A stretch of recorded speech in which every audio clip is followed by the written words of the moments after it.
Just ahead on Being Well, my guests are Cathie Reynolds, Director of Nursing, and Mara Hildebrand, Immunization Nurse from the Coles County Health Department.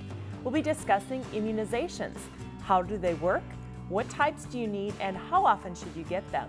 We've got a lot of good information to share, so don't go away.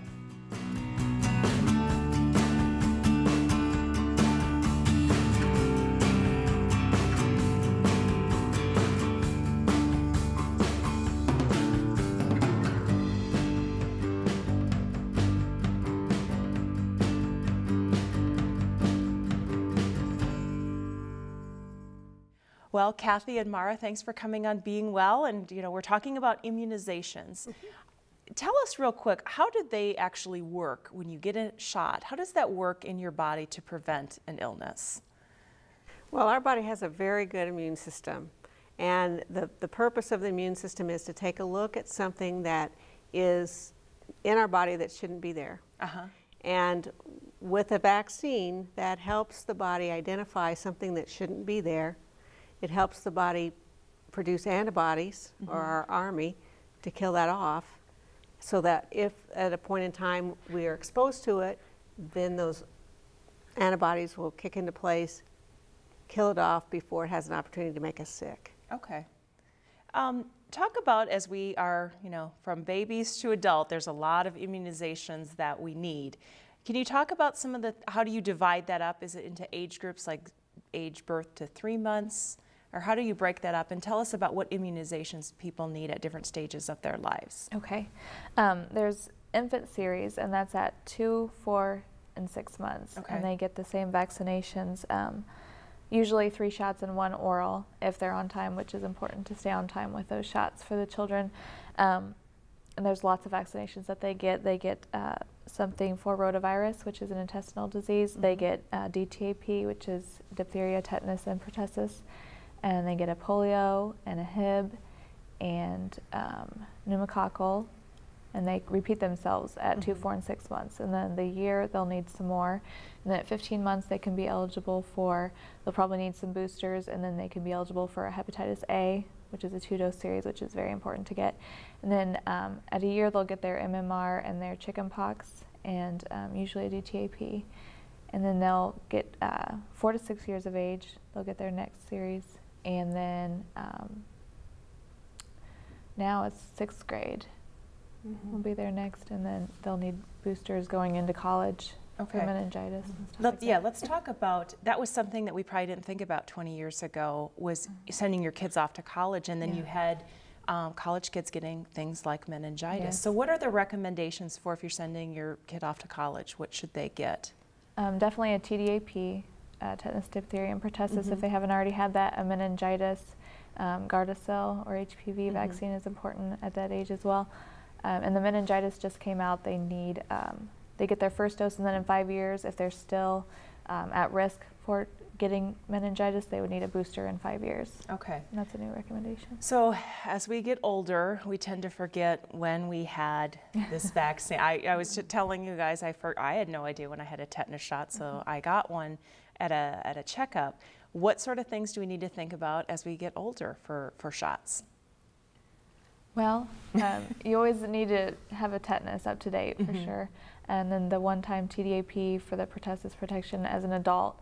And then hepatitis A and B, if you haven't ever had those series, it's important. It is here in the United States. And then it's FDA approved for 50 and over to get a shingles vaccination, and ACIP approved for 60 and over. So at the health department, we can give shingles shots to age 60 and over. Let me ask you real quick, why do you have to wait till you're that age to get a shingles vaccination? Why can't you get it when you're 40? Well, it's a newer vaccine, and that's the age group that they've studied, and that's the age that they're most likely to get shingles. 60 and over, and the serious complications from shingles at that age. Okay. Well, let's talk about pertussis, which is also known as whooping cough. You're seeing that more and more in the news. That's something that has come back as a disease. Why don't you talk about that? Yes. I think sometimes people don't realize that these diseases don't go away. They're here. When people are immunized for them, that helps keep them in check. But they're here. We've seen an increase in the whooping cough basically because we're seeing it in the older population. Okay.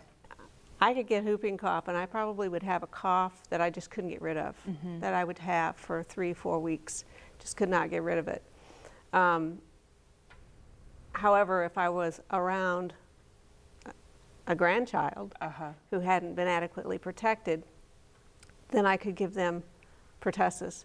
And so that's what we're seeing. So we're seeing more older adults who are being diagnosed with whooping cough and realizing the impact that that can have on that younger population who's not fully immunized yet. Okay. So if you have the symptoms of whooping cough, the vaccine is not going to get rid of it for you. It's to prevent it. Correct. It's to prevent it. And again, in an adult, it characterizes itself differently. The symptoms are different in an adult than they would be for an infant or a child. We have seen some whooping cough in a population that sometimes is a little lax at getting immunizations. And as people are transported between counties or even between countries now, because we're a pretty mobile society, they can be exposed, come back, and then expose those who aren't adequately protected. Okay. Well, let's talk about flu shots, because that's something probably we all have some experience with. How does the CDC decide this is going to be, it's going to be H1N1 this year, and they develop that? Is that how that works, and they make the vaccines up and they have to guess at how many people are going to need it? It's a little complicated question. That's a complicated question. Yes, they determine which vaccine or which strain of the flu is going to be most prevalent. Okay. That they think. Sometimes they're off, but they look at ones because there are hundreds of strains of influenza. So they look at the ones that they think will be the most virulent and the most common, and then the manufacturers then make that into the vaccine, and that's done. It's a long process, so they have to start early before the season in order to have the vaccine manufactured and ready for distribution. So that usually comes up in about the fall, when that's when you get your flu shot. Yes. Okay. Yes. Well, Mara, I know you've heard this 100 times, probably thousands. I got the flu when I got my flu shot. Why don't you address that? Okay. If you get the flu shot, that's a deadened virus. It's inactivated, so there's no possible way to actually get the disease from that shot. So they were most likely, it is flu season when you do get the flu shot, so most likely they were exposed beforehand, and then the symptoms came about around the time they got the flu shot, and they just associate it with that. However, I know from personal experience, one of the side effects is you get it in the arm, and it's a little sore. Why does that, it's a very small needle, but man, the next day that doesn't feel so good. Why is that? Well, when the solution goes into the tissue, it's going into the muscle, and it takes time for that to dissolve into the muscle and then absorb into your system. So, it's irritating to the muscle, so you have that soreness. The more you use the muscle, the less sore it actually is, because the faster it absorbs. So if you don't favor your arm, it's also better for that. Okay. And you can, Yeah. Are there some immunizations that are given shot into the bloodstream versus the muscle, or do they all go into a muscle? They all either go intramuscular or subcutaneous or oral. What is subcutaneous? In the fatty tissue. Okay. Not all the way to the muscle. It's a lot smaller needle. Okay. And why is that? Is it just because some immunizations are more effective going into that kind of tissue? Is that how they decide that?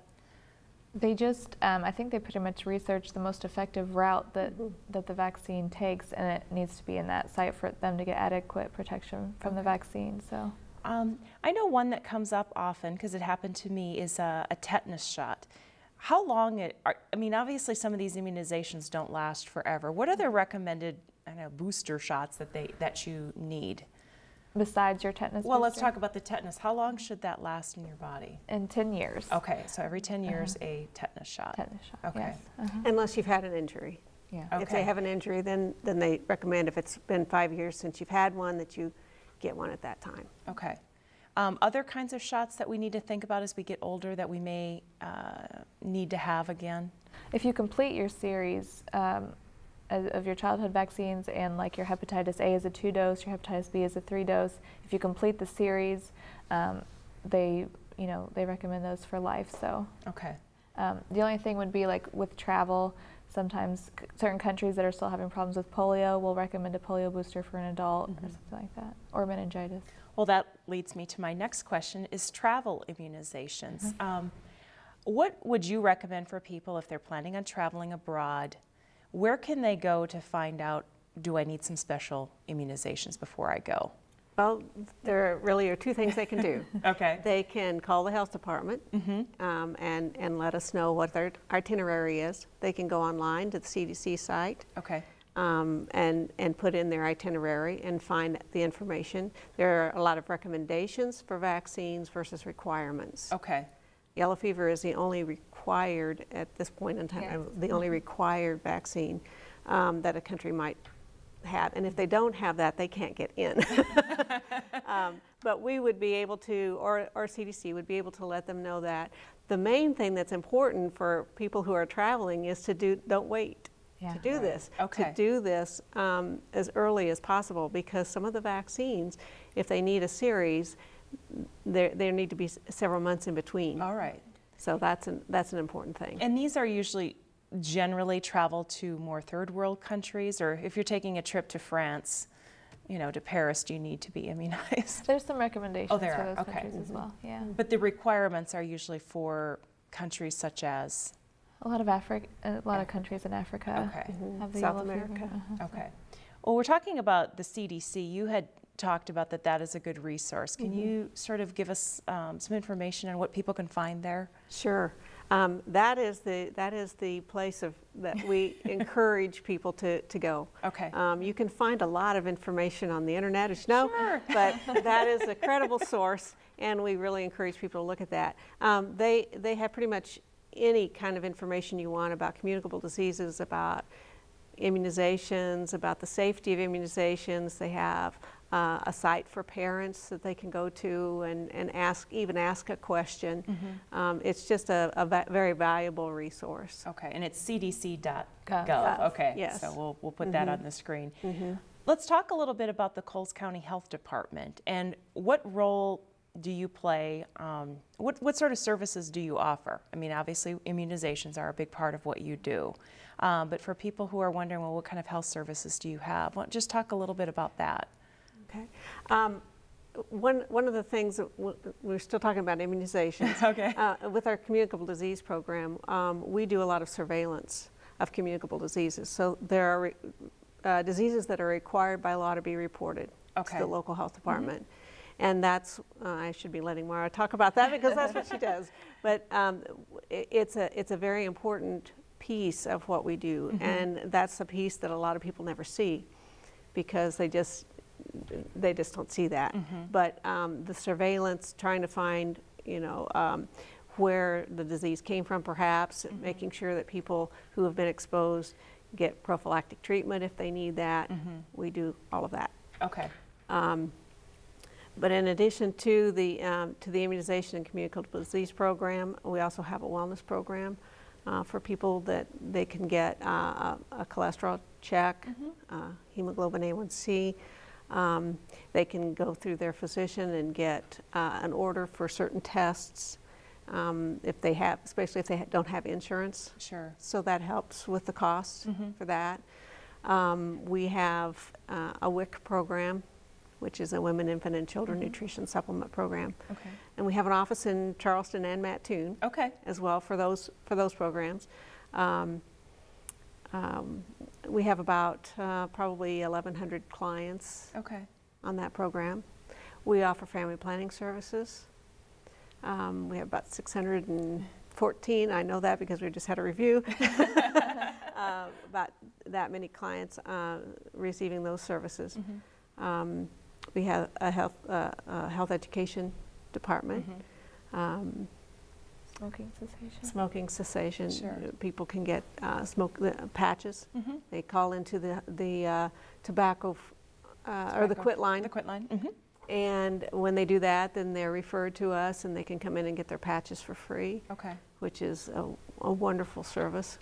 Are the immunizations a large part of what you do, or probably a majority of what you do at the health department? Yes, I would say a big part. Okay. And how is that?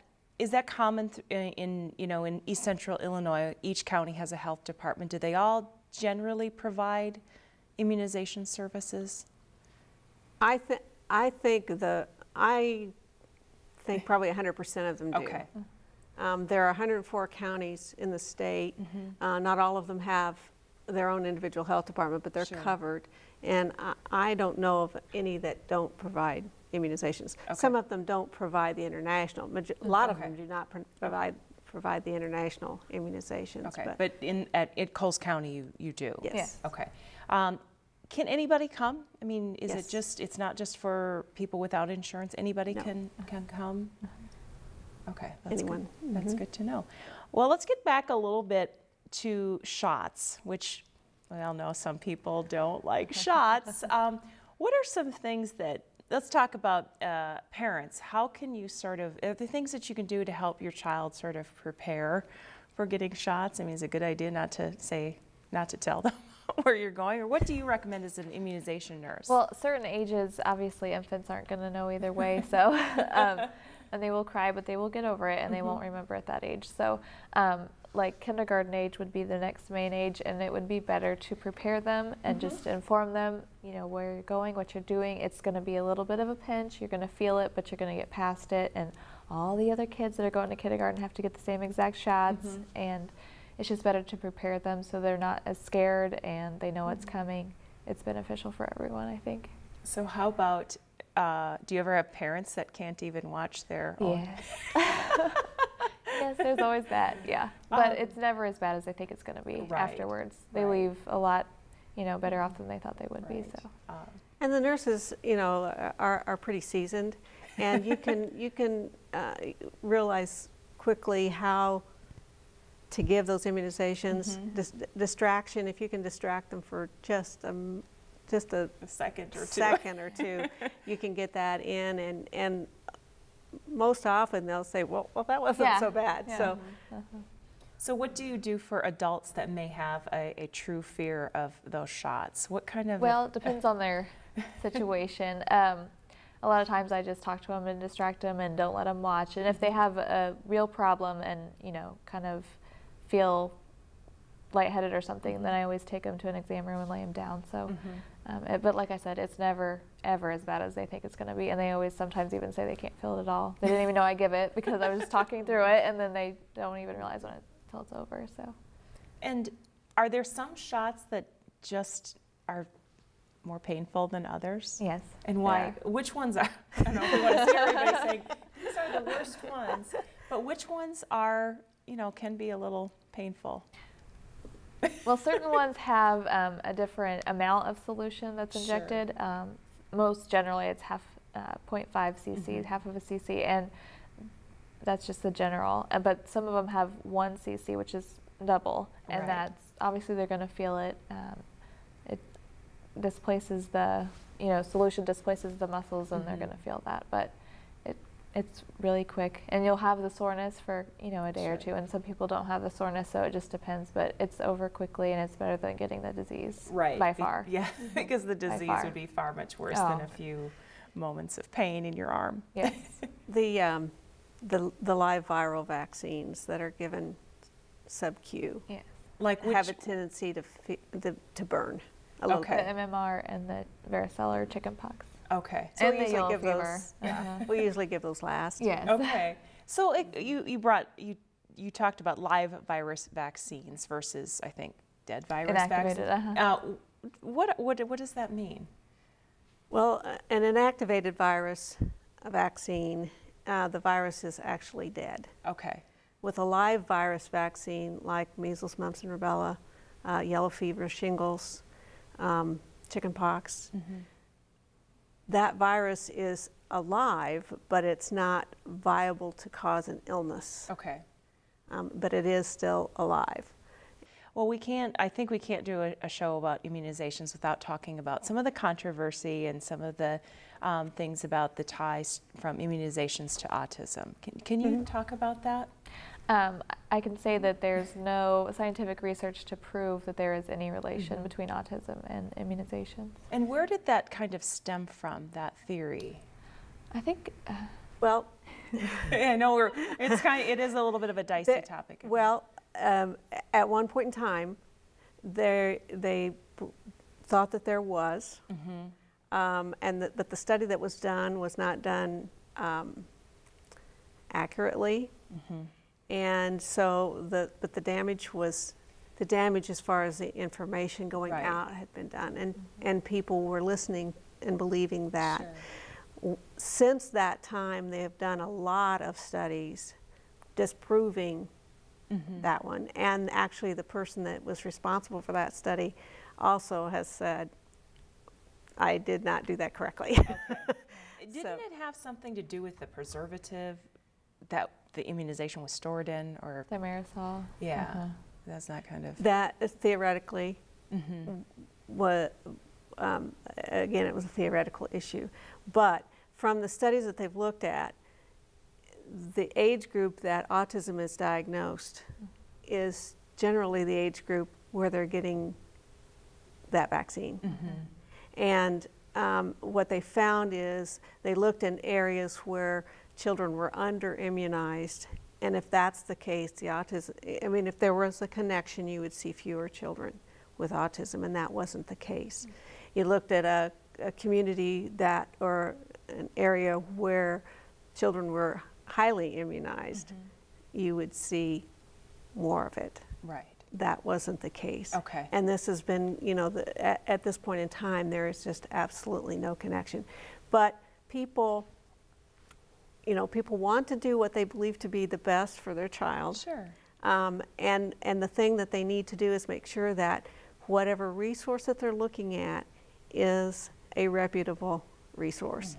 And that's where the Center for Disease Control comes into play, because that is the ultimate, and that information that they have is accurate. As we're kind of wrapping up here, we see diseases kind of come and go. You know, are there some out there that we used to vaccinate for that are completely eliminated from our population that we don't immunize for anymore? Or are they, you had said they're always there. Yes, they're always there. There are diseases that you don't see anymore, but they're still being immunized for, because if you stopped immunizing, you'd see the rise of them again. Right. And so they are always there. But, you know, there hasn't been a case of polio, I believe, for like 10 years in the United States, but you still are immunizing for polio because it could come at any time. Yes, it could come at any time. Are there some new technologies out there for immunizations? I know with the flu shot, you can get a nasal. Yeah, can you talk about some of how things, if you haven't been immunized or haven't had a shot for a while, things change and they get better? Yes, correct. There is flu mist for, it's a nasal spray, goes in each nostril, and that's for 2 and up, I believe. They have to be able to, of course, sniff it in and kind of follow the directions on the way it's supposed to go, but that is another live virus vaccine, the nasal is, and also children with asthma cannot receive that nasal spray. Well, anyone with asthma can't receive that, but that is a benefit for people that have no, you know, are not good with would shots. not like to receive a shot at all. That's an option for and the flu I'm shot. assuming the needles are smaller. The needles are very, not bad at all. They're not, and it's completely different than the way things used to be. The needles, you know, a lot of the vaccines now come in individual single-dose vials. You put the needle on there, so you don't. The first time the needle touches anything is when it goes into the individual's arm. So it's very sharp, and they're small, and normally pretty easy. Okay. Well, we have just a few seconds here. Just wrap up for us, why it is important for people to be immunized. I think it's extremely important for people to be immunized in order to keep the diseases, the 16 diseases that we immunize our children for, at bay. If we stopped doing that, our children would be at risk. It's also important to immunize people because there are some people who cannot be immunized because of certain diseases that they might have, or their immune system is compromised. By the rest of us getting immunized protects that individual as well, because they have no choice. Right. They can't do that. I think we have to remember too, well, I never get the flu, or I never get this. I think you probably look at, well, where do you work? Who are you exposed to? So just because you don't get sick, maybe if you're working in a college environment around a lot of students, or in the healthcare field, I mean, it is essential for some people, but just because you don't get sick, that's a very good point, that maybe the people around you are more susceptible. So, well, that's some very good advice. Thank you for coming on and sharing with us today. We appreciate that. And thanks for having us. Go out and get their shot. It's not as bad as you think. So, thank you for joining us today. Thank you. Don't forget, you can watch full episodes and demonstration segments from the Being Well series. Visit us at youtube.com/WEIU-TV.